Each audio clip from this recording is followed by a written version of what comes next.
दोस्तों, आज का हॉरर पॉडकास्ट एक शख्स की है जिसका नाम आर्यन है। तो चलिए अब ये कहानी आर्यन जी के नजरिए से सुनते हैं। लेकिन उससे पहले आप लोगों से एक रिक्वेस्ट है, आप लोग हाई पॉइंट भेजकर अपना सपोर्ट जरूर दिखाएं। और अगर आप लोग चाहते हैं कि आपका नाम वीडियो में लिया जाए तो कमेंट में अपना नाम और अपने शहर का नाम जरूर लिखें। तो अब ज्यादा समय नहीं लेते हैं, चलिए कहानी की शुरुआत करते हैं। नमस्कार दोस्तों, मेरा नाम आर्यन है और आज मैं आपके साथ कोई कहानी नहीं बल्कि अपना डर, अपना ट्रॉमा साझा करने जा रहा हूं। ये वो चीज है जिसने मेरी जिंदगी हमेशा के लिए बदल दी। अगर आप सोचते हैं कि भूत प्रेत, चुड़ैल जैसी चीजें सिर्फ किस्सों में होती हैं, तो शायद मेरी बात सुनने के बाद आपका यकीन भी बदल जाएगा। मेरा गांव बहुत छोटा है जिसका नाम नीम ग्राम है। यहाँ शहर जैसी चमक धमक नहीं है। मिट्टी की गलियां, छोटे छोटे घर, टीन की छतें और साधारण लोग, सब लोग एक दूसरे को जानते हैं, एक दूसरे की मदद करते हैं। दिन में गांव बहुत शांत और सामान्य लगता है, लेकिन जैसे ही शाम ढलती है यहाँ का माहौल पूरी तरह बदल जाता है। गांव के बीचों बीच एक छोटी सी पंचायत भवन की इमारत है। दीवारें मिट्टी की, छत टीन की और दरवाजा लकड़ी का। उसके ठीक सामने एक छोटा सा मैदान है। दिन में बच्चे उसी मैदान में खेलते हैं, पर जैसे ही सूरज ढलता है वहां सन्नाटा छा जाता है। ऐसा लगता है जैसे मैदान निकल गया हो। सारी आवाजें, मैदान से सटी हुई 4-5 छोटी दुकानें हैं। एक चाय की, एक किराने की, एक दर्जी की और 2 परचून की। ये दुकानें ही गांव की असली चौपाल है। लोग वही बैठकर दिन भर की बातें करते हैं, लेकिन जैसे ही रात का अंधेरा गिरता है सब अपनी दुकानें जल्दी बंद कर लेते हैं। कोई भी ज्यादा देर तक बाहर रुकना पसंद नहीं करता। गांव के घर भी बहुत साधारण हैं, ज्यादातर ईंट और मिट्टी से बने हुए, जिनकी छतों पर टीन या कभी कभार फूस डला होता है। लोग मेहनतकश है, खेती करते हैं, छोटे मोटे काम करते हैं। मेरा घर मंदिर के ठीक बगल में है। बचपन से ही मेरी दिनचर्या मंदिर की घंटियों और आरती से जुड़ी रही है। लेकिन इस गांव की सबसे रहस्यमयी और डरावनी पहचान है गांव के पीछे खड़ा विशाल पीपल का पेड़। वो पेड़ इतना बड़ा है कि अगर उसके नीचे 4-5 घर भी खड़े कर दिए जाए तो भी उसकी छाया खत्म नहीं होगी। उसकी जड़ें जमीन से निकलकर चारों ओर फैली हुई है, जैसे जमीन को जकड़े हुए हो। दिन में भी उसके नीचे धूप नहीं पहुंचती। उसकी शाखाएं इतनी घनी हैं कि ऊपर देखकर लगता है मानो किसी दैत्य का सिर आसमान तक फैला हुआ हो। गांव वालों का कहना है उस पेड़ में चुड़ैल रहती है, ऐसी चुड़ैल जो मर्दों को अपने वश में कर लेती है। बचपन से ही मैंने ये किस्से सुने हैं। बच्चे गलती से भी उस पेड़ के पास नहीं जाते। औरतें उसके सामने से जाते हुए सिर झुका लेती है और मर्द कभी भी अंधेरे के बाद उस तरफ नहीं जाते। कभी कभी रात में जब मैं अपने घर की खिड़की से बाहर देखता हूं तो उस पेड़ की काली परछाई मेरे घर तक फैली होती है। हवा में उसकी डालियां हिलती हैं और ऐसा लगता है जैसे कोई लंबे बाल हवा में झूल रहे हो। मुझे याद है एक रात मैं पढ़ाई कर रहा था। कमरे में शांति थी, सिर्फ पन्नों की सरसराहट। अचानक मुझे खिड़की के बाहर से पायल की झनझन सुनाई दी। पहले तो मैंने सोचा कोई औरत मंदिर से लौट रही होगी, लेकिन जब मैंने झांक कर देखा तो रास्ता बिल्कुल खाली था। सिर्फ पीपल का पेड़ खड़ा था और उसकी परछाई असामान्य रूप से लंबी होकर मेरे कमरे तक आ रही थी। उस वक्त मेरे हाथ कांपने लगे। मैंने जल्दी से खिड़की का पर्दा गिरा दिया। उस रात नींद आंखों से दूर हो गई थी। अगले दिन मैंने ये बात अपने दोस्त सागर को बताई। वो हंस पड़ा, अरे पगले, ये सब औरतों की बनाई कहानियां हैं, तू भी अब डरपोक बन गया है। पर मैं जानता था जो मैंने सुना था वो मेरी कल्पना नहीं थी। और सबसे डरावनी बात ये थी कि जब भी मैं उस पेड़ को देखता मुझे लगता उसकी शाखाओं के बीच कोई खड़ा है, मुझे घूर रहा है, और शायद सच में कोई था। दोस्त सागर मुझ पर हंस रहा था। उसके चेहरे पर वो मजाक और हल्की सी तानों वाली हंसी थी जो हमेशा मेरे डर पर आती थी। वो बोला, अरे पागल, ये चुड़ैल बैल कुछ नहीं होती। ये हमारे बड़ों का बनवाया हुआ अफवाह है ताकि हम बच्चे रात में बाहर ना घूमें। चुड़ैल जैसी कोई चीज नहीं होती, तू टेंशन मत ले। उसकी बात सुनकर मुझे थोड़ी राहत मिली, लेकिन सच कहूं मुझे पता था कि जो मैंने कल रात देखा वो भ्रम नहीं था। वो किसी खेल या मेरी कल्पना का हिस्सा नहीं था। मैंने उसे ज्यादा कुछ नहीं बताया, बस मुस्कुराया और अपना ध्यान क्लास में लगाने की कोशिश की। शाम होते ही हमारी छुट्टी हुई। मैं सीधे घर आया। माँ के पास बैठकर मैंने धीरे से पूछना शुरू किया, माँ वो पेड़, उसके बारे में क्या सच है? माँ ने मेरी ओर देखा। उसकी आंखों में थोड़ी चिंता झलक रही थी। वो बोली, ये क्यों पूछ रहा है तू? तेरे पास कोई काम नहीं है क्या? चल अंदर जाकर पढ़ाई कर। उसका लहजा हल्का सा कठोर था और मैं जान गया कि वो डर गई थी। मैं उठकर अपने कमरे की ओर चला गया। कमरे में आकर खिड़की खोली और बाहर देखा पीपल का पेड़। दिन में भी वो अजीब और डरावना लगता था। उसकी शाखाएं जैसे लंबी लंबी भुजाएं थी और जड़ें मानो जमीन को जकड़े हुए हो। मैंने खिड़की वापस बंद कर दी। रात के समय पढ़ाई और होमवर्क पूरा करने के बाद मैं आंगन में आया। मेरी माँ, पापा और बहन वहीं बैठे थे। कुछ इधर उधर बातें कर रहे थे। पापा की दुकान के बारे में चर्चा हो रही थी। हमारे गांव में छोटी छोटी दुकानें हैं और पापा एक किराने की दुकान चलाते हैं। पापा कह रहे थे कि उन्हें थोड़ी और सामग्री लानी है ताकि दुकान बढ़ाई जा सके। मेरी बहन, जो मुझसे बड़ी थी, सुझाव दे रही थी कि ऐसा वैसा करना चाहिए। मैं चुपचाप उनकी बातें सुनता रहा। फिर मैंने हिम्मत जुटाकर पापा से पूछा, पापा, ये पीपल वाली चुड़ैल क्या सच है? ये सब जो लोग कहते हैं वो सच है? जैसे ही ये शब्द मेरे मुंह से निकले, पूरे घर का माहौल बदल गया। जो लोग अभी तक हंस रहे थे और बातें कर रहे थे, उनके चेहरे सख्त हो गए। पापा की आंखों में गंभीरता और एक अजीब सी सख्ती दिखी। उन्होंने धीमे और ठहराव भरे स्वर में कहा, तुझे कितनी बार बोला है कि उसके बारे में नाम मत लेना। हमारे पूर्वजों ने इसे छुपाया था।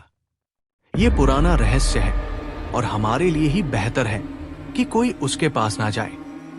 मैंने उनके शब्दों को समझने की कोशिश की, पर मेरे मन में सवाल और डर बढ़ गया। पापा ने धीरे धीरे कहा, तू जानना चाहता है तो सुन। करीब 20 साल पहले इस गांव में ये चुड़ैल बहुत सक्रिय थी। पूरा गांव डर के साए में जीता था। ये औरत मर्दों को अपना शिकार बनाती थी। कुछ नहीं कहो तो ठीक है, पर जो भी इसका सामना करता वो सुरक्षित नहीं रहता था। उनकी आवाज में जो गंभीरता और डर था, उसने मेरे पूरे शरीर में ठंडक फैला दी। ये चुड़ैल सिर्फ मर्दों को ही नहीं, कभी कभी औरतों को भी अपना शिकार बनाती थी। पर जहां मर्द दिख जाते, वो उनसे अपनी ताकत दिखाती और अपने वश में कर लेती। मैंने अपनी सांस रोकी और पापा की बातों को ध्यान से सुना। ये सब सुनकर मेरी धड़कन तेज हो गई। मेरे भीतर की जिज्ञासा और डर एक साथ बढ़ने लगे। ये वो पल था जब मुझे महसूस हुआ कि मेरे द्वारा देखा गया पेड़ और उसकी परछाई कोई सामान्य चीज नहीं थी। पापा की गंभीर बातें सुनकर मैं सोचने लगा कि क्यों हमारे गांव में रात को हर खिड़की, दरवाजा और गेट बंद रहते हैं।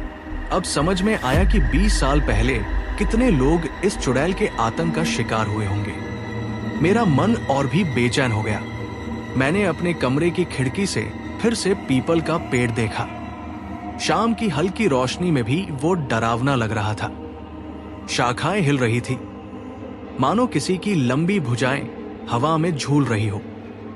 मैं जानता था कि ये सिर्फ डर या कल्पना नहीं थी, और यही डर, यही बेचैनी मुझे अगले कुछ दिनों के लिए पेड़ के पास जाने की हिम्मत ही नहीं देती थी।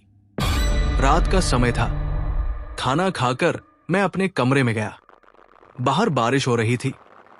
तेज बारिश की बूंदें छत और खिड़की पर जोर जोर से गिर रही थी। कभी कभी बिजली चमकती और उसी के साथ तेज तेज गड़गड़ाहट होती। हवा ठंडी थी, हल्की सरसराहट के साथ आती। जैसे ही खिड़की से बाहर देखा, पेड़ की शाखाएं तेज हवाओं में हिल रही थी और उसका साया मेरी खिड़की तक फैला हुआ था। मैं थोड़ी पढ़ाई करके अब सोने की कोशिश कर रहा था, पर नींद नहीं आ रही थी। एक अजीब सा डर और बेचैनी मेरे मन में घुस रही थी। जैसे ही मैं बिस्तर पर लेटा, मुझे महसूस हुआ कि आज का माहौल कुछ अलग है। आज बाहर कुछ अजीब आवाजें आ रही थी। सबसे पहले मुझे किसी लेडी की हंसी जैसी आवाजें सुनाई दी, लेकिन ये हंसी सामान्य नहीं थी। ये किसी दर्द और पीड़ा में फंसी हुई हंसी लग रही थी, जैसे कोई अपने अंदर के दर्द को छुपाते हुए हंस रहा हो। हंसी बीच बीच में बदलकर रोने की आवाज में बदल जाती। कभी कभी मुझे लगता जैसे कोई जोर जोर से चिल्ला भी रहा हो। मैंने खिड़की के पास जाकर बाहर देखा। बारिश की बूंदों और अंधेरे की वजह से कुछ दिखाई नहीं दे रहा था, पर पेड़ की छाया कुछ अलग ही महसूस हो रही थी। शाखाएं मानो धीरे धीरे ऊपर नीचे हिल रही थी। मेरे दिल की धड़कन तेज हो गई, पसीने की बूंदें माथे पर आ गई। मैं सोच रहा था, ये सब मेरी कल्पना तो नहीं, लेकिन आवाजें लगातार बढ़ रही थी। कभी हंसी, कभी करा, कभी रोने की आवाज मेरे कानों में गूंज रही थी, जैसे कोई कमरे में भी घुस आया हो। मैं बिस्तर पर बैठा अपनी सांसों को नियंत्रित करने की कोशिश कर रहा था। कमरे की खिड़की की ओर बार बार नजर जाती और हर बार मुझे पेड़ की शाखाओं में कोई हलचल सी दिखती। मेरा दिल तेज तेज धड़क रहा था। मैंने अपने आप से कहा, आर्यन, ये सिर्फ तू सोच रहा है। बारिश, हवा और पेड़ की शाखाएं कुछ नहीं है। लेकिन तभी हवा तेज हो गई। खिड़की के पर्दे अपने आप हिलने लगे। बिजली चमकी और उसी के साथ मुझे लगा कि पेड़ की शाखाओं में कोई लंबा सा सफेद साड़ी में लिपटा आकृति हिल रहा है। मैं जोर से अपनी आंखें बंद कर ली। डर के मारे मेरी सांसें तेज हो गई। तभी मुझे बाहर से आवाज सुनाई दी, स्पष्ट और बहुत पास। ये हंसी अब रोने में बदल रही थी, जैसे कोई अंदर से चीख रहा हो। किसी ने दर्द में सांसें रोक ली हो। मैं अपने बिस्तर में जम गया। पूरी रात यही आवाजें मेरे कानों में गूंज रही थी। कभी कभी मुझे लगता कि कोई मेरे कमरे के बाहर खड़ा है, खिड़की से झांक रहा है, लेकिन मैं हिम्मत नहीं जुटा पा रहा था। मुझे याद आया पापा की बातें। पीपल की चुड़ैल सिर्फ मर्दों को ही नहीं, कभी कभी औरतों को भी अपना शिकार बनाती है। और वही डर मेरे पूरे शरीर में फैल गया। मैं सोच रहा था, क्या ये वही चुड़ैल है जिसे मेरे पापा और गांव वाले इतने सालों से छुपा रहे हैं? बारिश की आवाज, बिजली की चमक और ठंडी हवा, सब कुछ इतना सजीव और डरावना लग रहा था कि मैं खुद को असहाय महसूस कर रहा था। मैंने अपना सिर तकिए में दबा लिया और खुद से कहा, बस नींद आ जाएगी। कुछ नहीं है, ये सब तू ही सोच रहा है। पर सच ये था कि मेरे मन में डर इतनी तेजी से बढ़ रहा था कि नींद आने का नाम ही नहीं ले रही थी। बारिश की बूंदें तेजी से गिर रही थी। हर बूंद मेरे चेहरे, हाथ और कंधों पर गिरते ही ठंडक और अजीब सी सहन छोड़ रही थी।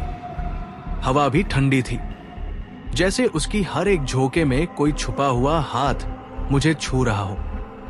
मैं कमरे में खड़ा था, भीगा हुआ, लेकिन मेरे अंदर का डर और बेचैनी इतनी बढ़ गई थी कि बिस्तर पर बैठना असंभव लग रहा था। खिड़की से बाहर देखा, पीपल का पेड़ विशाल और डरावना खड़ा था। उसकी शाखाएं हवा में हिल रही थी, पर यह हिलना सामान्य नहीं था। हर शाखा, हर पत्ता मानो किसी जीवित प्राणी की तरह धीरे धीरे मेरे चारों तरफ फैल रहा था। उसके नीचे की जमीन भीगी हुई थी और बारिश की हर बूंद उस अंधेरे तले जैसे किसी स्याह साए में गिर रही थी। तभी मुझे वो आवाज सुनाई दी। हंसी, पर केवल हंसी नहीं, वो हंसी दर्द, पीड़ा और क्रूरता से भरी हुई थी। बीच बीच में वो आवाज बदलकर करहाने, चिल्लाने और रोने की तरह हो रही थी। हर बार जब मैं कोशिश करता कि अपने कान बंद कर लूं, तब भी आवाज सीधे मेरे दिल में उतर रही थी। मैं बिस्तर से उठ गया, हाथ कांप रहे थे। हर कदम पर मेरा दिल और तेजी से धड़क रहा था। कमरे का दरवाजा खोला, फिर घर का गेट, और बारिश में भीगते हुए धीरे धीरे पीपल की ओर बढ़ा। बारिश की ठंडी बूंदें मेरे शरीर को चुभ रही थी। पर किसी अज्ञात शक्ति ने मेरे कदमों को रोकने नहीं दिया। जैसे ही मैं पेड़ के नीचे आया, मेरी आंखें खुल गई। मैं अपने होश में हूं। फिर भी यहां कैसे, मैं सोच रहा था। पेड़ का अंधेरा अब और भी भारी लग रहा था। उसकी शाखाएं मानो मेरे चारों तरफ जीवित प्राणी की तरह फैल गई थी। जड़ें बाहर निकलकर जमीन पर ऐसे फैली थी जैसे किसी की लंबी लंबी भुजाएं मुझे पकड़ने के लिए तैयार हो। तभी मुझे लगा कि किसी ने मेरी कमीज की कॉलर पीछे से कसकर पकड़ ली है। मेरी सांसें थम गई। मैंने पीछे हटने की कोशिश की, पर कदम अपने आप पेड़ की ओर बढ़ रहे थे। हर कोशिश के साथ मेरी हिम्मत और डर दोनों बढ़ रहे थे। मैंने पूरी ताकत लगाई और एक जोरदार झटका दिया। तभी मेरी आंखों के सामने वो अदृश्य शक्ति, शायद वही चुड़ैल, मेरे कॉलर से हट गई। मुझे हल्का सा राहत का एहसास हुआ। मैं दौड़ पड़ा। बारिश, ठंडी हवा और पीपल की विशाल छाया के बीच दौड़ते हुए मेरे कदम अपने आप घर की ओर बढ़ रहे थे। घर का गेट खुला और मैं अंदर घुसा। पानी की मटकी की ओर गया और पानी पीकर थोड़ी ठंडक महसूस की। भीगती हुई शर्ट बाहर फेंकी।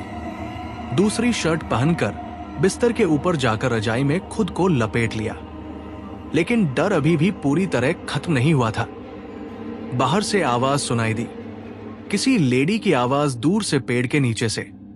आवाज इतनी वास्तविक थी कि मेरा दिल रुक सा गया। मैंने धीरे धीरे खिड़की खोली और जो मैंने देखा वो दृश्य मेरे रूह को हिला गया। एक अजीब सी औरत सफेद साड़ी जैसी चीज में लिपटी खड़ी थी। उसकी आंखें मेरी ओर थी।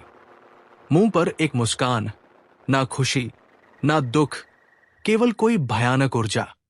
उसकी झलक, उसकी हर हरकत मेरे भीतर डर की लहरें दौड़ा रही थी।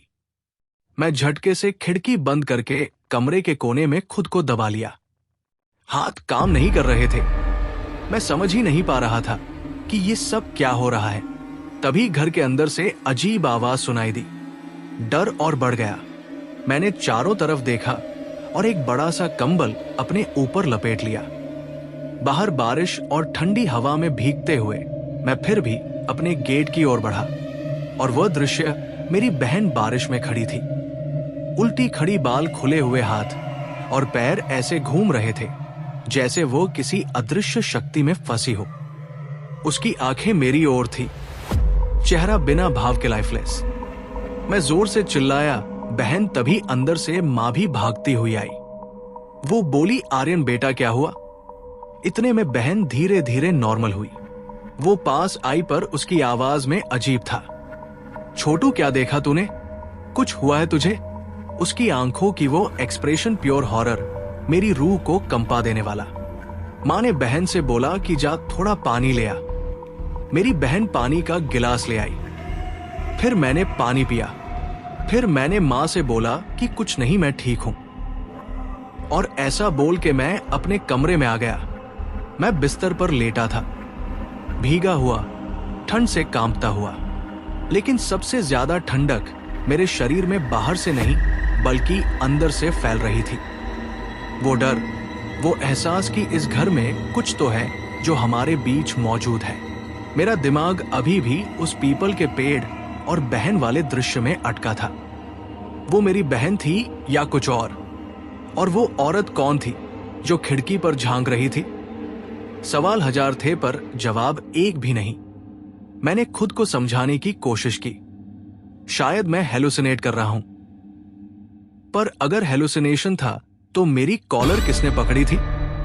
मेरी गर्दन पर आज भी वो पकड़ का दबाव, जलन जैसा महसूस हो रहा था। मैं करवट बदल कर लेटा, आंखें बंद की और नींद लाने की कोशिश की। पर तभी मुझे एक आवाज सुनाई दी, बहुत हल्की पर साफ। वो मेरी बहन की आवाज थी। वो जोर जोर से कुछ बड़बड़ा रही थी। आवाज अजीब थी, जैसे किसी अजीब भाषा में मंत्र पढ़ रही हो। पर उस आवाज में एक अजीब सा आनंद भी था, मानो वो खुशी से पागल होकर हंस रही हो और किसी से बातें कर रही हो। मेरी रूह कांप गई। धीरे धीरे मैं उठा, कांपते हाथों से खिड़की के पास गया। मैंने पूरी हिम्मत जुटाई और खिड़की को हल्का सा खोला। बारिश की ठंडी हवा अंदर आई और मेरी सांसों को रोक गई। और जब मैंने बाहर देखा, मेरे पैरों तले जमीन खिसक गई। पीपल के पेड़ पर ऊपर की मोटी शाखाओं पर मेरी बहन बैठी थी। बारिश में भीगी हुई बाल खुले और होंठ हिल रहे थे। वो लगातार कोई मंत्र जैसा बोल रही थी। उसकी आंखें बंद थी और उसके चेहरे पर एक अजीब संतोष था। पर सबसे डरावनी बात थी उसका बैठने का तरीका। वो उल्टी बैठी थी, जैसे कोई इंसान पेड़ की शाखा से चिपक कर उल्टा लटक जाए। उसका सिर नीचे और पैर ऊपर शाखा को पकड़कर चिपके हुए थे। मैंने सांस रोक ली। दिल की धड़कन इतनी तेज हो गई थी कि ऐसा लग रहा था जैसे वो पूरे घर में गूंज रही हो। एक सेकंड भी और देखना असंभव था। मैंने झट से खिड़की बंद की और बिस्तर में जाकर रजाई ओढ़ ली। मैंने आंखें कसकर बंद कर ली और भगवान का नाम लेने लगा। हे भगवान, मुझे बचा लो। ये सब क्या हो रहा है? पर डर वही खत्म नहीं हुआ। कुछ ही देर बाद मुझे अपने कमरे में किसी के चलने की आवाज सुनाई दी, धीरे धीरे, जैसे कोई बेयर फीट इंसान फर्श पर चलता हो। एक कदम, फिर दूसरा, फिर तीसरा। मेरी सांसें थम गई। मैं हिल भी नहीं पा रहा था। मैंने अपनी सांसों की आवाज को भी रोक दिया, पर अचानक वो आवाज बंद हो गई। कमरा बिल्कुल सन्नाटे में डूब गया। मैंने धीरे से आंख खोली। खिड़की से आती बिजली की हल्की चमक में मैंने कमरे को देखा। कमरे में कोई नहीं था, लेकिन फिर मेरी नजर अलमारी पर गई। उस पर बैठी थी मेरी बहन। उसकी आंखें चौड़ी होकर मुझे घूर रही थी। चेहरे पर एक विकृत सी मुस्कान थी जो इंसानी नहीं लग रही थी। मेरी सांस अटक गई। मैं आंखें हटा नहीं पा रहा था। मेरे दिमाग और शरीर ने काम करना बंद कर दिया था। तभी अचानक मेरे कंधे पर किसी ने हाथ रखा। मैंने झटके से गर्दन घुमाई और देखा। मेरी बहन मेरे बिस्तर पर बैठी थी। बिल्कुल नॉर्मल एक्सप्रेशन के साथ धीरे से बोली, क्या हुआ छोटू, तू ठीक है? मैं डर के मारे बिस्तर से उछल पड़ा और कमरे के कोने में भाग गया। थर-थर कांपते हुए मैं कोने में सिमट गया। जब मैंने अलमारी की ओर देखा, वहां कोई नहीं था, और जब वापस बिस्तर पर नजर डाली तो वहां भी कोई नहीं था। सब नॉर्मल था, या शायद नॉर्मल दिख रहा था। मैंने कांपते हाथों से कमरे की लाइट जलाई। पीली रोशनी ने चारों दीवारों को भर लिया और मैं धीरे धीरे बिस्तर पर वापस जाकर लेट गया। पर नींद वो कहां आने वाली थी। बाहर बारिश और बिजली का शोर और भी डरावना लगने लगा, और तभी मैं बिस्तर पर सीधा लेटा, ऊपर छत को घूरता रहा। बिजली की चमक से छत पर लटके पुराने पंखे की परछाई कभी इधर उधर फैल जाती और मुझे लगता जैसे कोई काला साया झूल रहा हो। अचानक मुझे अपने बिस्तर के नीचे से फुसफुसाहट सुनाई दी, जैसे कोई धीमी आवाज में मेरा नाम ले रहा हो। आर्यन। मेरे पूरे शरीर में सनसनी दौड़ गई। मैंने खुद को समझाया नहीं, ये दिमाग का वहम है, पर वो आवाज और साफ होती गई। आर्यन, नीचे देख। मेरे गले से आवाज ही नहीं निकली। दिल इतनी तेज धड़क रहा था जैसे सीने को तोड़कर बाहर आ जाएगा। मैंने साहस जुटाने की कोशिश की। धीरे धीरे गर्दन मोड़ी और कांपते हुए नीचे झांका, और जो मैंने देखा उसने मेरी रूह जमा दी। बिस्तर के नीचे एक औरत उल्टी पड़ी हुई थी। उसका चेहरा मेरी तरफ था। उसकी आंखें लाल जल रही थी जैसे अंगार। बाल जमीन पर बिखरे हुए, गीले और चिपके हुए। उसकी चमड़ी झुलसी हुई थी, कई जगह से फटी हुई, मानो किसी ने उसे जला दिया हो। और होठों पर एक अजीब सी टेढ़ी मुस्कान थी। वो मेरी आंखों में घूर रही थी। धीरे धीरे अपने होंठ हिलाए और कहा, मैं तेरा इंतजार कर रही थी। मैं चीख पड़ा। मेरी चीख इतनी जोरदार थी कि मुझे खुद पर यकीन नहीं हुआ। मैं कांप रहा था, पूरा पसीने से भीग चुका था, जबकि बाहर ठंडी हवा चल रही थी। दरवाजा धड़ाम से खुला। मां भागती हुई अंदर आई। क्या हुआ आर्यन, क्यों चिल्लाया? मैंने कांपते हुए उंगली से बिस्तर के नीचे की तरफ इशारा किया। वो मां कोई औरत? मां तुरंत झुककर नीचे देखने लगी। मैं तो बस उनके चेहरे पर नजर गड़ाए रहा कि अभी मां भी चीखेंगी, पर मां ने सिर उठाया और बोली, आर्यन, यहां तो कुछ भी नहीं है। मैं हक्का बक्का रह गया। ना नहीं मां, मैंने देखा। अब उसकी आंखें, उसका चेहरा मां ने मुझे पकड़कर अपने सीने से लगा लिया। बेटा, तूने सपना देखा होगा। मैं यही पास में थी। अगर कोई होता तो मुझे भी दिखता। चल अब डर मत। पर मुझे यकीन था ये सपना नहीं था। मैंने अपनी आंखों से देखा था। सीने से लगते ही थोड़ी राहत मिली, लेकिन बदन अभी भी कांप रहा था। मैं किसी तरह बोल पाया, मां, कोई था मेरे कमरे में। मैंने सुना, देखा मां, मैं झूठ नहीं बोल रहा। मां ने तुरंत मेरे होंठ दबा दिए, जैसे डर हो कि मेरी आवाज किसी और तक पहुंच जाएगी। चुप, उन्होंने फुसफुसाकर कहा, तेरी बातें दीवारें भी सुन लेती हैं। मैंने कितनी बार कहा है तुझे, उस नाम को मत लेना। क्यों नहीं मानता तू? मां की आंखों में डर साफ दिख रहा था। उनके शब्दों में भी मेरे दिमाग में अभी भी वो चेहरा घूम रहा था। पलंग के नीचे से झांकती वो आंखें, वो लटके हुए बाल। मैंने कांपते हुए कहा, मां, मुझे लगा वो मेरी बहन है। मैंने परछाई देखी थी। मां ने मुझे उठाया और मुझे कमरे के कोने की ओर खींच कर ले गई। देख, तेरी बहन तो यही सो रही है। मैंने देखा वो सचमुच वही थी।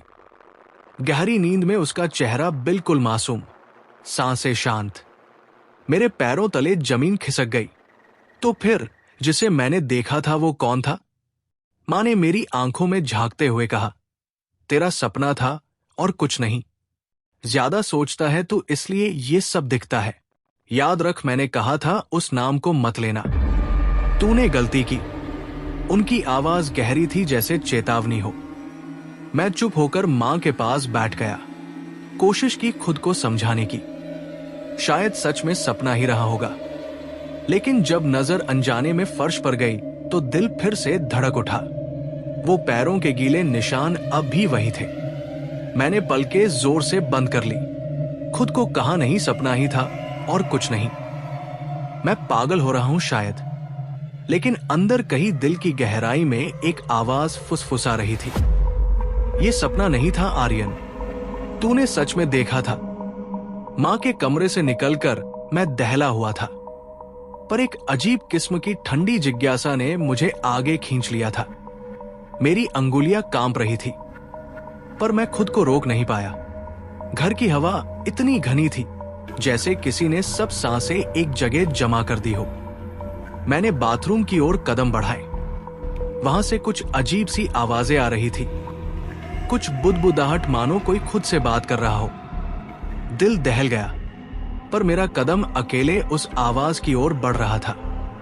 दरवाजे के पास पहुंचकर मैंने देखा बाथरूम का रोशदान टिमटिमा रहा था और वहां से आती आंशिक रोशनी में कुछ ऐसा दिखा कि मेरी रूह ठहर सी गई। पापा खड़े थे। उनकी पीठ पानी की भीगी दीवार से लगती थी, पर उनकी मुद्रा सामान्य बिल्कुल नहीं थी। वे अपने आप को बार बार थप्पड़ मार रहे थे। एक एक थप्पड़ वो अपने ही चेहरे पर दे रहे थे। नैनों में एक अजीब सा अलम सा चमक था और उनके पैर जैसे खरोचों से लथपथ होकर खून से भीग रहे थे। मैंने एक कदम पीछे हटकर हाथ से मुंह ढक लिया। क्यों? मैं चिल्लाया नहीं। क्यों ये आवाज गले से निकल कर नहीं आ रही थी? पापा, मैंने जोर से कहा, पर मेरी आवाज हवा में कहीं खो गई। उनकी आंखों के घेरे में वही अजीब फटी हुई मुस्कान टकट के लगाई थी, मानो किसी ने चेहरे पर राग छेड़ दिया हो। वे अपने पैरों से गिरते खून को इधर उधर मल रहे थे, जैसे ये सब उनका रोजमर्रा का काम हो। एक पल के लिए सब असत्य सा लग रहा था। ज्यादा से ज्यादा ये सपना होगा, एक बुरा सपना जो अब भी मेरी गर्दन पर हाथ रखकर मुझे हिला रहा था। पर फिर मैंने देखा कि उनकी आगोश के पास एक छोटी सी नजर लगी। उनके पैरों के पास फर्श पर पानी के खबरों सा फैला हुआ खून चमक रहा था, जैसे किसी ने रात के अंधेरे में रेखा खींच दी हो। और पापा की आंखें, वो आंखें कुछ ऐसा बोल रही थी जो मेरी समझ की बातों के बाहर था। मैं जोर से चिल्लाया, पापा क्या कर रहे हो? रुक जाओ। पर पापा ने ना तो पलट कर देखा, ना ही उनके हाथ रुके। वे बार बार अपने चेहरे पर चाबुक की तरह खुद से चोट कर रहे थे और रूखे सा हंस रहे थे। उसकी हंसी एक घिनौनी रफ्तार में बिल्कुल किसी पिशाच की तरह गूंज रही थी, मानो वो अपने अंदर किसी इलाज को बाहर निकाल रहा हो। और फिर उसने अचानक मेरी तरफ देखा। उसकी आंखें मेरे भीतर गूंजी, कुछ सुनहरी कुछ गहरी। और फिर उसने मुझे देखा और बोला, मगर उसकी आवाज पापा जैसी नहीं थी। वो ठंडी सुनी और कहीं से टूट कर आई हुई थी। आर्यन, तू भी देख रहा है ना? तूने बुलाया था। अब सब ठीक हो जाएगा। मेरे पैरों तले जमीन खिसक गई। मैंने जोर से पीछे सरकने की कोशिश की, पर मानो फर्श ने मेरे पैरों को पकड़ लिया हो। मेरा गला सूख गया और अचानक मुझे लगा जैसे मेरे भीतर कोई आग जल रही हो। मैं चिल्लाया, माँ माँ, पर घर में सिर्फ बारिश की आवाज और पापा की अपनी ही हंसी की प्रतिध्वनि थी। मैंने देखा कि पापा का चेहरा धीरे धीरे बदल रहा है। उनका हंठ फैलकर हंसी में झुक गया। दांत काले काले नुकीले नजर आए और उनकी त्वचा जैसे किसी जले हुए पेड़ की तरह सूखी पड़ गई थी। उनके हाथों से जो रक्त बह रहा था वो साफ नहीं था। उसमें कुछ और गाढ़ा, कुछ ओस सा एक अजीब पिगमेंट नजर आ रहा था, जो सामान्य खून जैसा नहीं था। मैं वहां खड़ा बेतहाशा घबराया हुआ था। कुछ तो होना ही नहीं चाहिए था। ये तो मेरे घर है, मेरे माँ बाप है, पर वो यहां उस रूप में नहीं दिखते थे। पापा ने अपनी आवाज में फिर वही टूटी फूटी भाषा घुलाकर कहा, तूने उसे बुलाया बेटा, तुमने उसे पेड़ के नीचे बुलाया। मेरे कान में जैसे बिजली गिर गई। मेरा दिमाग घूमने लगा। क्या मैंने बुलाया था? क्या वाकई मैंने किसी ना जाने किस तरह से उस चीज को आमंत्रित किया था? यादों की परतें मेरे भीतर उघड़ने लगी। वो रात जब मैंने खिड़की से झांका, पेड़ के नीचे जो साया था, मेरी नादान जिज्ञासा और मेरी कमजोर आवाज से निकला शायद एक नाम जिसकी माँ ने बार बार चेतावनी दी थी। तभी एक तेज आहट से पापा फर्श पर ढह गए। पर आश्चर्यजनक बात यह थी कि जहां वे गिरे वहां एक पल में कोई कुछ नहीं था। फर्श खाली दिखा। खून की धारियां भी अचानक रुक सी गई। मेरे चेहरे का खून ठंडा हो गया। मैंने जोर जोर से पापा का नाम पुकारा, पापा, पर जवाब में सिर्फ मेरा ही सन्नाटा था। हैरानी और भय की एक नई शुरुआत हुई। दरअसल वो सारी भूल भुलिया, वो सब दृश्य मेरी आंखों के आगे क्षण भंगुर बनकर गायब हो गया था। जैसे कोई जादूगर ने पर्दा झटक दिया और सब कुछ सादे में बदल गया। पापा का बाथरूम, जो अभी कुछ क्षण पहले खून से सना हुआ था और जिसमें पापा अपने ही चेहरे पर वार कर रहे थे, अब एकदम साफ सुथरा और खाली दिख रहा था। मैं छूटा सा वहां खड़ा रहा, खुद को समझाते हुए ये नजर झलके थकान होगी, नींद की कमी होगी। माँ ने कहा था सपना, पर मेरे होठों पर सवाल ही जमते गए। माँ और बहन कहाँ थी? अभी कुछ समय पहले तक सब अपने अपने कमरों में थे। मैंने तो माँ को अभी 2 कमरे पहले देखा था, पर अब उनका कोई भी सन्निहित रूप नहीं था। मैंने बेताबी में घर की हॉल की ओर देखा तो माँ बाहर आंगन में खड़ी थी, किसी तरह की वस्तु लिए और बिना रुके अपने हाथ हिलाती जा रही थी, पर वो भी वही पागल जैसी मुस्कान लिए हुए थी, किसी तरह के खटिया पर बैठकर जैसे बहुत गंभीर कुछ कर रही हो। मैंने जोर से चिल्लाकर माँ को आवाज दी, माँ, आप क्या कर रही हो? चलो अंदर आओ। पर उनकी आंखें खालीपन में डूबी हुई थी और वे मेरी आवाज सुनते हुए नहीं दिखी। उनकी चाल धीमी और मशीन की तरह नियंत्रित लग रही थी। मैं भागकर माँ के पास गया और उनके हाथ पकड़कर खींचा, पर उनकी पकड़ मेरे हाथ से फिसल सी गई, मानो उनका शरीर बहुत ठंडा और निर्जीव हो। उनका चेहरा फिर से वो अजीब मुस्कान ली थी।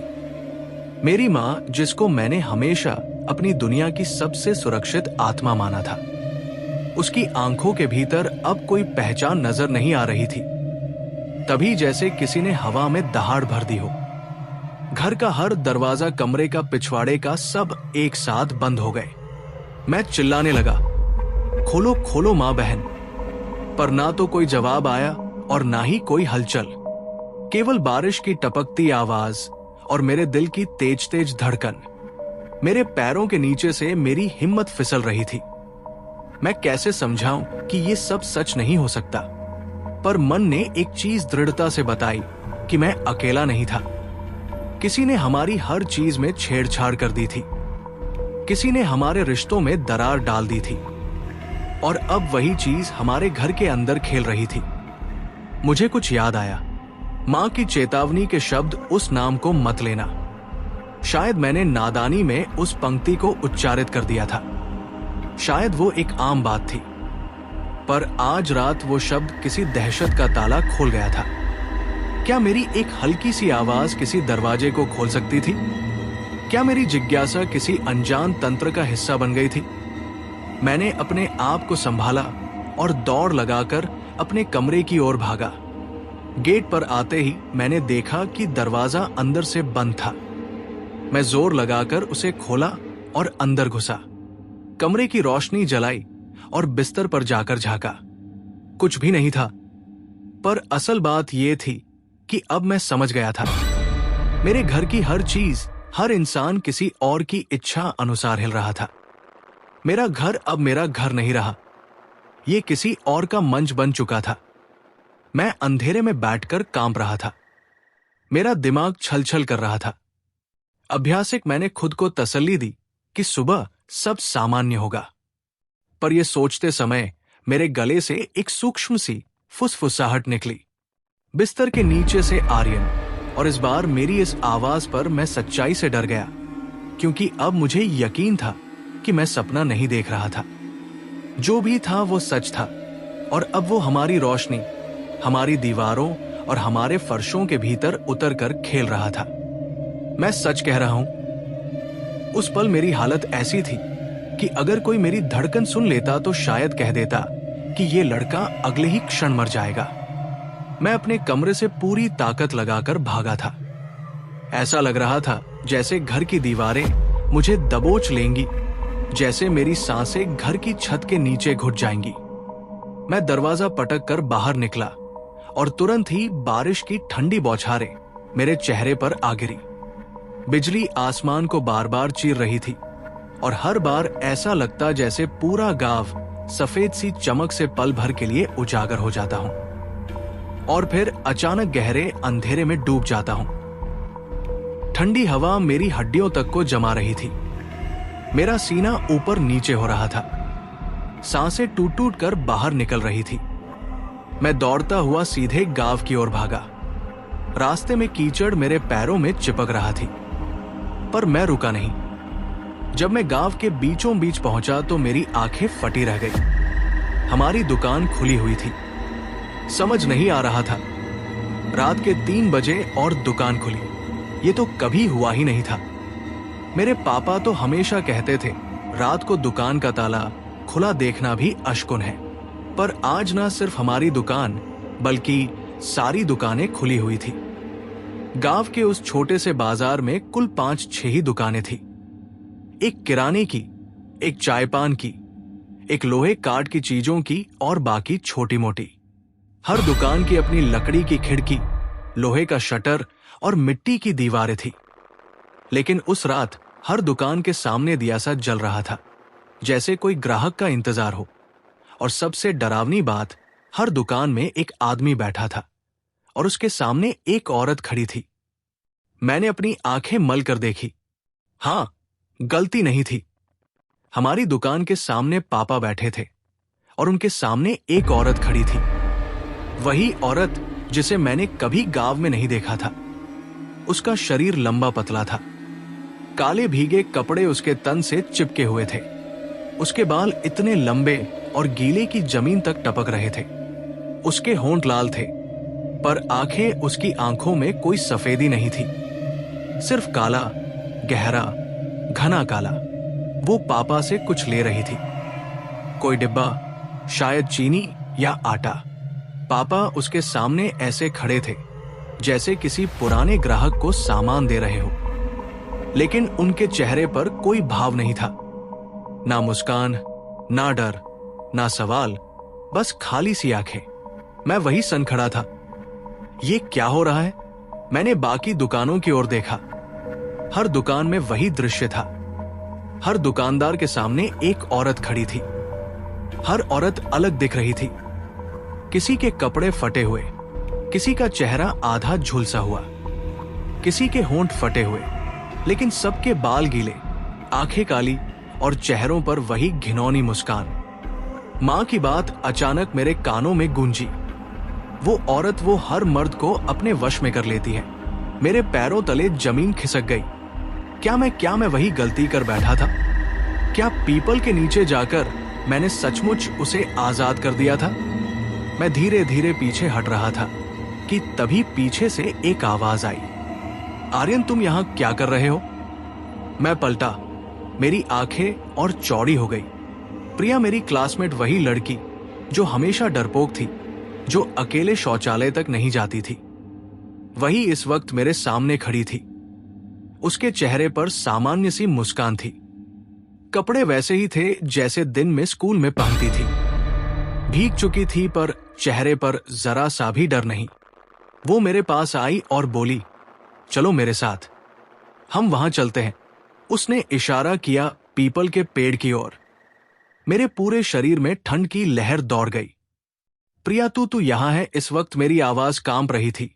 वो मुस्कुराई, डर मत, मैं हूं ना, पर उसके चेहरे पर कुछ अजीब था। ये वही प्रिया थी, पर उसकी आंखों में वो मासूमियत नहीं थी जो मैं रोज देखता था। उसकी मुस्कान कुछ ज्यादा ही चौड़ी थी।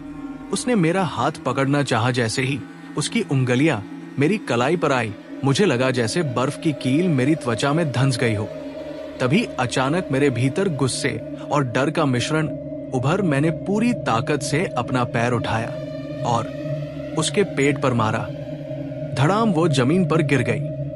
पर अगले ही पल उसकी आंखें बदल गई। उसकी मुस्कान खींचकर एक भयावह चेहरा बन गई। उसकी त्वचा झुर्रियों में बदलने लगी, होंठ नीले हो गए और आंखों में लाल लपटें चमकने लगी। वो जोर से चिल्लाई, पहले तूने मुझे आजाद किया और अब मुझे रोकने की कोशिश कर रहा है। आज तुझे नहीं छोड़ूंगी। उसकी आवाज गांव भर में गूंज गई। मैं चीखता हुआ भागा। बारिश और तेज हो चुकी थी। कीचड़ में मेरे पैर ढंसते जा रहे थे। पीछे से प्रिया, या जो भी वह थी, हवा की तरह दौड़ रही थी। उसकी आवाज मेरे कानों को चीर रही थी, रुक जा आर्यन, रुक जा, आज तेरी बारी है। मैं भागते भागते सीधा अपनी दुकान के सामने पहुंचा। पापा पापा मुझे बचाओ। मैं चिल्लाया, हाथ जोड़कर गिड़गिड़ाया, पर पापा ने मेरी तरफ देखा तक नहीं। वे अब भी उसी औरत को सामान दे रहे थे। उनकी आंखें उस औरत पर टिकी थी जैसे वही उनकी दुनिया हो। मैंने पापा का कंधा पकड़ा, पापा देखो ना, मुझे बचाओ। पर उन्होंने कोई प्रतिक्रिया नहीं दी। तभी उस औरत ने, जो पापा के सामने खड़ी थी, मेरी तरफ देखा। उसकी मुस्कान मेरे भीतर तक उतर गई। वो हंसी धीरे धीरे, फिर तेजी से, पापा तुझे बचाएंगे। अरे सोच, तेरे पापा को कौन बचाएगा? उसकी हंसी इतनी डरावनी थी कि मुझे लगा जैसे मेरे कान से खून निकल जाएगा। मैंने चारों ओर देखा। अब तो पूरा गांव जाग चुका था। हर घर से आदमी बाहर आ रहा था और हर आदमी के साथ एक औरत थी। गांव का हर मर्द अब किसी ना किसी के वश में था। मैं जमीन पर बैठ गया। मेरे सामने सिर्फ एक सच्चाई थी। ये कोई सपना नहीं था, ये तो नरक था। मैं वही जमीन पर बैठा था। मिट्टी गीली हो चुकी थी। बारिश की बूंदें मेरे चेहरे पर गिर रही थी, लेकिन मुझे अब ठंड का एहसास भी नहीं हो रहा था। मेरा पूरा शरीर डर से पत्थर सा जम गया था। सामने का दृश्य इतना अजीब था कि मेरी आंखें पलके झपकाना भूल चुकी थी। गांव की हर गली में हर घर से आदमी बाहर निकल रहा था और उनके साथ साथ एक औरत भी खड़ी थी। हर आदमी के साथ एक औरत। उन औरतों के चेहरे एक जैसे लग रहे थे। लंबे खुले बाल, सफेद भीगे कपड़े, चेहरा अंधेरे में आधा छुपा, लेकिन आंखें उन आंखों में मानो लाल अंगारे जल रहे हो। मैंने अपने पापा को देखा। वो अब भी दुकान के सामने खड़े थे। उनके सामने वही औरत थी, जिसे मैंने कुछ देर पहले देखा था। पापा उसकी तरफ ऐसे देख रहे थे जैसे वो कोई देवी हो। उनकी आंखों में कोई होश नहीं था, बस एक अजीब सी सम्मोहित नजर। मैंने हिम्मत जुटाकर धीरे से आवाज दी, पापा प्लीज मुझे बचाइए, ये सब क्या हो रहा है? लेकिन पापा ने कोई जवाब नहीं दिया। उनके होठ हिल रहे थे जैसे कुछ बुदबुदा रहे हो। मैंने गौर से सुना, मुक्ति मुक्ति तू हमें मुक्ति दे। मेरे रोंगटे खड़े हो गए। पापा ये शब्द किससे बोल रहे थे? मुक्ति कौन है? क्या ये वही औरत है? मैंने चारों तरफ देखा। पूरा गांव किसी तंत्र की चपेट में आ चुका था।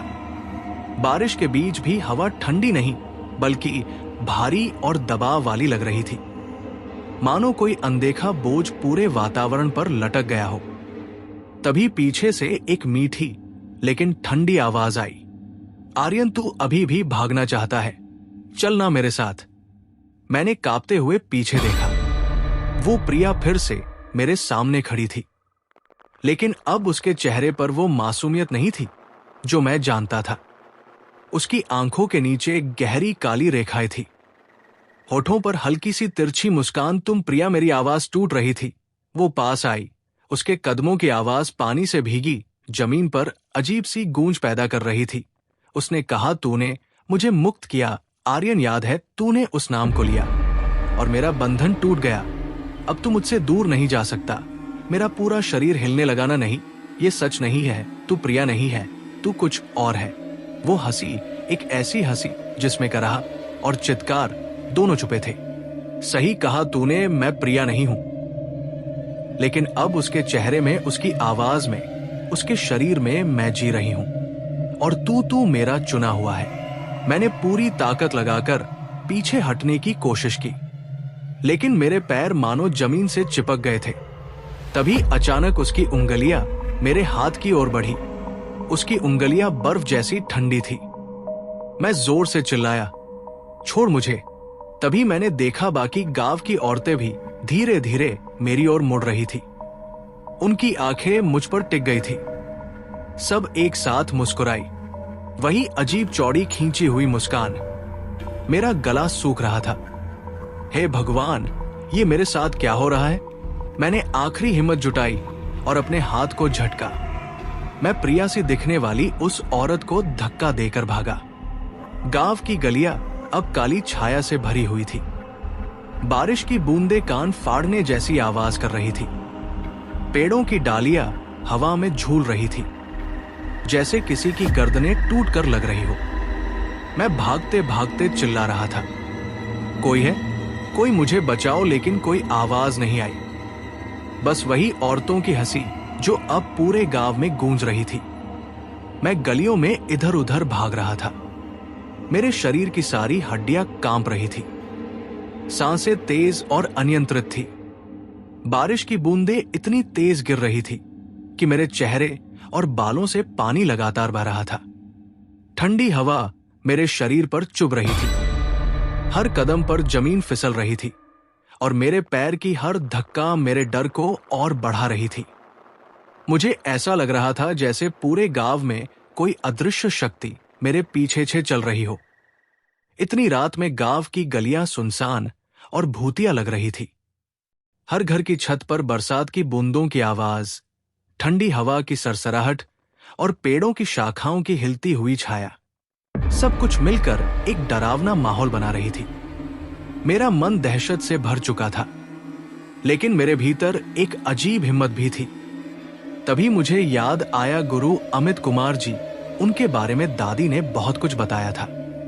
कहा गया था कि उनके पिता श्री भागचंद जी ने पीपल के पेड़ के नीचे रहने वाली उस चुड़ैल को कभी बंधन में बांधा था। गुरु जी हमारे गांव के सबसे बड़े साधु और भरोसेमंद व्यक्ति थे। हर संकट में लोग उनके पास आते थे। मैंने बिना सोचे समझे उनके घर की ओर दौड़ लगाई। बारिश की बूंदें मेरे चेहरे और बालों में चुभ रही थी, लेकिन डर के बावजूद मैं रुका नहीं। मेरे कदम तेज लेकिन फिसलन भरे थे। मैं पूरी ताकत से भाग रहा था और मन में सिर्फ एक ही बात थी, गुरु जी को जल्दी पहुंचना और गांव को बचाना। गुरुजी का घर गांव से थोड़ा बाहर था। वहां पहुंचते ही मैंने देखा कि चारों तरफ बड़े बड़े बरगद और पीपल के पेड़ खड़े थे।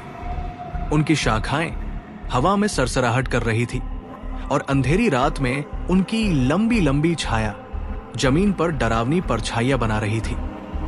घर का गेट लोहे और लकड़ी से मजबूत था। बारिश की वजह से झंझनाहट कर रहा था। मैंने जोर जोर से दरवाजा बजाया और चिल्लाया, गुरुजी खोलिए, मुझे आपकी मदद चाहिए। कुछ ही क्षणों में दरवाजा खोला। गुरुजी बाहर आए। उनकी आंखों में चिंता और गंभीरता साफ दिखाई दे रही थी। बेटा, कौन हो तुम और इतनी रात में यहां क्या कर रहे हो? उन्होंने पूछा। मैंने उन्हें पूरी घटनाक्रम विस्तार से बताया। रात की चुड़ैल, गांव वाले, मेरी बहन, मेरी मां, पापा, प्रिया और जो डरावनी घटनाएं हुई थी। गुरुजी ने गहरी सांस ली। उनके चेहरे पर चिंता और डर दोनों झलक रहे थे। ठीक है बेटा, अब समय है इसे रोकने का। हम सबको मिलकर उसे बंधन में वापस डालना होगा। ये आसान नहीं होगा, लेकिन करना पड़ेगा। गुरुजी ने मुझे घर में बुलाया। घर में हल्की धूप और दियों की रोशनी थी। पुरानी किताबें अलमारी में रखी थी और एक कोने में मंत्र और हवन सामग्री तैयार थी। उन्होंने एक पुरानी किताब निकाली, कुछ पवित्र धूप, घी और मिट्टी के बर्तन तैयार किए। चलो मेरे साथ, अब हमें चुड़ैल को नियंत्रित करना होगा। जल्दी करो, उन्होंने कहा। मैं के पीछे पीछे दौड़ता हुआ गांव की ओर बढ़ा। गांव की गलियों में अब अजीब चुप्पी थी। कोई आवाज नहीं, लेकिन मेरा दिल जोर जोर से धड़क रहा था। पेड़, घर, दुकानों की परछाइयां सब डरावनी और जीवित लग रही थी। जैसे ही हम पीपल के पेड़ के पास पहुंचे, गुरुजी ने मुझे पास बुलाया। आर्यन, यहां बैठो, आंखें बंद करो, किसी भी चीज पर ध्यान मत दो, सिर्फ मंत्र और शक्ति पर ध्यान दो। मैंने अपनी आंखें कसकर बंद कर ली। बारिश की बूंदें मेरे चेहरे पर गिर रही थी। ठंडी हवा शरीर में सिहरन पैदा कर रही थी, लेकिन मैं डर पर काबू पाकर गुरुजी की बातों पर ध्यान दे रहा था। गुरुजी ने मंत्र पढ़ना शुरू किया। उनकी आवाज गहरी, धीमी और शक्ति से भरी थी। लकड़ी और धूप से तैयार किए गए हवन बर्तन के चारों ओर मंत्रों की ध्वनि फैल रही थी। हवा में हल्की सुगंध फैल रही थी, मिट्टी, घी और जड़ी बूटियों की। धीरे धीरे मैंने देखा कि चुड़ैलें, वो लाल आंखों वाली औरतें धीरे धीरे हमारे पास आ रही थी। उनकी आंखें चमक रही थी, बाल गीले और चेहरे पर पानी की बूंदें चमक रही थी। उनके कदम जमीन पर हल्की गूंज छोड़ रहे थे।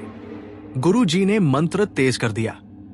उनके हाथों में धूप और मिट्टी का मिश्रण धीरे धीरे हवा में फैल रहा था। चुड़ैलें कांपने लगी। उनकी हंसी रुक गई। आंखों की लाल चमक फीकी पड़ने लगी। उनकी परछाइयां टूटने लगी। मैंने अपनी आंखें खोली। देखा कि गांव वाले सुरक्षित और शांत खड़े थे। पापा, मां, बहन और प्रिया सब पास में। सबका चेहरा सामान्य था। गुरुजी ने धीरे कहा, आज तुमने पूरे गांव को बचा लिया आर्यन। हाँ, ये तुम्हारी गलती थी कि तुमने उस नाम को लिया, लेकिन तुमने अपनी गलती का पश्चाताप किया। पीपल का पेड़ अब शांत और सामान्य लग रहा था। डरावनी परछाइयां गायब थी। गांव के लोग सुरक्षित थे। गुरुजी ने हवन सामग्री चारों ओर लगाई। पेड़ के चारों ओर धागे बांधे। अब कोई भी गलती से भी उसके पास मत आए, ये सबसे सुरक्षित है, उन्होंने कहा। मैंने राहत की सांस ली। बारिश की हल्की बूंदें अब शांत हो रही थी। हवा की ठंडक भी कम हो गई। मैं थका हुआ था, लेकिन मन में संतोष और राहत की चमक थी। मैं आर्यन हूं,